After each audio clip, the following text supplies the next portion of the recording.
Kembali lagi di Cerita Cinta Channel. Jangan lupa like, comment, and subscribe ya. Terima kasih. Setelah hampir 1 minggu menghabiskan waktu bersama Zevanya, Bathara pun sudah kembali ke tanah air untuk menyelesaikan proyek film terbarunya. Tak banyak yang ia lakukan selain syuting, dan syuting.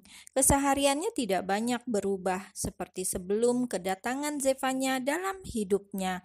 Namun kini ia merasa seperti memiliki tugas baru, yakni ia ingin memastikan sesuatu. Di tengah kesibukan syutingnya, Bathara juga tak pernah melupakan keberadaan Zevanya. Ia akan selalu mengirimkan pesan setiap waktu kepada gadis tersebut, dan terkadang ia juga akan melakukan sleep call untuk menemaninya istirahat di dalam mobil van miliknya. Ia memang sengaja kadang menginap di lokasi agar syutingnya segera selesai. "Bat, gak pulang lagi?" tanya Ben sambil memberikan sebotol minuman tawar kepada Bathara. "Besok aja, kayaknya besok gue free," jawab Bathara setelah meminum minumannya. Ia menyandarkan tubuhnya pada kursi sambil membuka layar ponselnya yang sengaja ia matikan setiap kali ia take syuting. "Oke," Ben menganggukkan kepalanya. "Lo nggak mau cerita tentang kejadian di restoran waktu itu?" Memang hingga kini Bathara belum menceritakan detail pertemuannya dengan Ines kepada Ben maupun Alvin. Ia masih diam dan berniat diam tanpa menjelaskan apapun. Tapi sepertinya ia tidak akan bisa menyimpan itu sendiri. Selama beberapa hari ini ia memendamnya seorang diri, justru malah membuat hatinya terasa bimbang. Dia bilang kalau gue udah nyentuh dia. "Nyentuh gimana?" tanya Ben mengerutkan dahinya. "Ya, dia ninggalin gue karena gue mau perkosa dia." "What? Gila!" Ben langsung berdiri, memekik dan menatap tak percaya pada laki-laki yang sudah menjadi sahabatnya bertahun-tahun itu. Sama halnya dengan Bathara, Ben juga tidak menyangka bahwa Ines bisa membuat fitnah sekejam itu terhadap Bathara.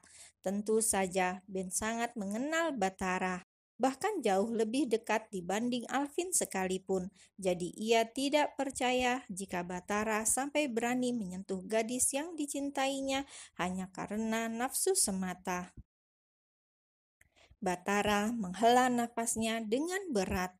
Sekarang dia dekat sama Aldo, Ben. "Aldo?" Ben kembali mengerutkan dahinya dan kini ia mendudukkan dirinya lagi di depan Bathara. "Aldo yang waktu itu jadi lawan main loh di Skandal Sang Duta." Bathara menganggukkan kepalanya. "Lo tahu jelas gimana orang satu itu, dia psycho dan gue heran kenapa Ines bisa mau sama dia." Aldo dan Bathara memang pernah bermain dalam sebuah film layar lebar yang berjudul Skandal Sang Duta beberapa tahun yang lalu. Saat itu Bathara masih belum sesukses sekarang.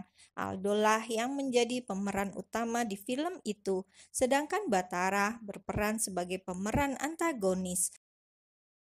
Permusuhan dan pertengkaran yang awalnya hanya berada di layar kaca, siapa sangka bahwa ternyata berlangsung hingga ke dunia nyata. Bathara tanpa sengaja memergoki Aldo yang sedang mendatangi sebuah hotel bersama seorang wanita yang bukan istrinya. Bathara sudah diam dan tidak ikut campur, tapi karena keesokan harinya skandal Aldo heboh di televisi manapun, akhirnya Aldo menuduh Bathara yang menyebarkan gosip tersebut. Padahal tanpa diketahui Aldo bahwa yang menyebarkan skandal perselingkuhannya adalah istrinya sendiri. Sejak saat itu, karir Aldo hancur. Laki-laki itu diceraikan oleh istrinya, bahkan ia juga sudah jarang terlihat di layar media. Sejak redupnya karir Aldo, karir Bathara seketika langsung naik. Karena film Skandal Sang Duta yang ia bintangi bersama Aldo naik daun. Tapi karena Aldo sudah terkena skandal dan kehidupannya semakin rumit karena perceraiannya, maka nama Batara lah yang naik. Di sanalah awal kesuksesan Batara. Tapi setelah keadaan membaik, Batara pernah mendatangi Aldo dan menjelaskan semuanya bahwa bukan dia yang membongkar skandal Aldo dan menghancurkan karirnya. Saat itu Aldo tersadar dan ia mengakui kesalahannya. Ia memutuskan untuk pergi ke luar negeri dan menghilang dari kehidupan artisnya. Awalnya, Batara pikir bahwa permasalahannya dengan Aldo sudah benar-benar selesai. Tapi ketika ia melihat Ines bersama Aldo yang ternyata sedang menikmati liburan di sana, membuat Batara merasa sedikit mengganjal. Mengapa bisa kebetulan dan mengapa Ines harus bersama Aldo, laki-laki brengsek yang sudah tega mengkhianati keluarganya sendiri? Apakah mata Ines buta mau bersama dengan laki-laki seperti itu? Hanya itu yang dipikirkan Batara. Ia masih merasa seperti belum terima jika Ines bersama Aldo. Sudahlah, Bat. Mungkin ini yang dinamakan jodoh. Siapa tahu dia sudah berubah dan Ines yang jadi obat dalam kesakitannya, kata Ben mencoba berpikir positif. Tapi aku penasaran deh, Bat. Apa? Tanya Batara menatap Ben dengan dahi berkerut. Lo yakin gak pernah nyentuh dia? Menurut lo dia masih perawan gak? Anjing loh. Batara yang mendapatkan pertanyaan seperti itu seketika langsung melemparkan botolnya ke arah Ben dengan perasaan kesal.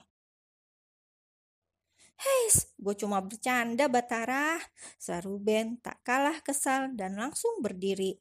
Lo tahu nggak kata bercanda? Bercanda, jangan terlalu serius woi.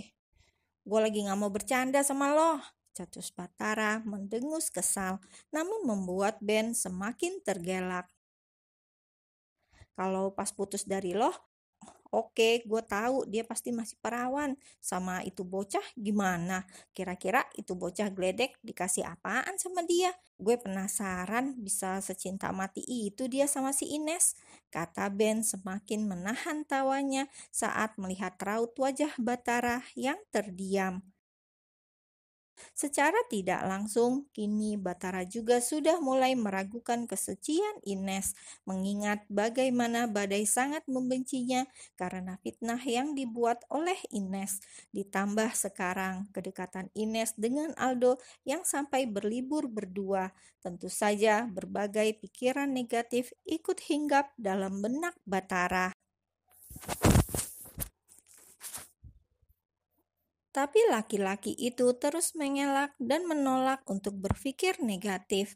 Ia masih mencoba berpikir positif karena biar bagaimanapun Ines pernah hadir dan memberikan warna di hidupnya. Biarlah itu menjadi urusan dia sendiri. Sekarang bukan tugas Batara lagi untuk ikut campur dan memikirkan kehidupan Ines karena gadis itu sudah bisa menentukan jalannya sendiri, mana yang benar dan salah. Hahaha, serius amat itu muka bang. Tawa Ben semakin tak kuasa untuk ditahan. Kalau Ella gimana? Lo gak apa-apain anak orang kan? Tanya Ben kini sedikit berbisik di telinga Batara. Mendengar nama kekasihnya disebut dengan ditambah pertanyaan seperti itu seketika membuat wajah Batara memerah. Memang dirinya tidak melakukan hal aneh, dia tidak akan menyentuh Zevanya sebelum waktunya. Tapi tanpa diketahui siapapun, bahkan termasuk Ben dan Alvin, bahwa Batara sudah melepas bibir keperawanannya untuk Zevanya. Dan mungkin bisa lebih dari itu, terkecuali mahkota satu itu. Muka lo kenapa, Bat? Lo kena sawan? Tanya Ben dengan nada dibuat panik. Namun Batara tahu bahwa laki-laki itu hanya ingin menggodanya saja. Gue mau tag, buang pikiran kotor di otak lo itu. Bila perlu, sapu dan pel yang bersih, biar nggak ngeres terus. Cetus Batara sebelum akhirnya bangkit dari tempat duduknya dan meninggalkan Ben yang semakin tak kuasa menahan gelak tawanya.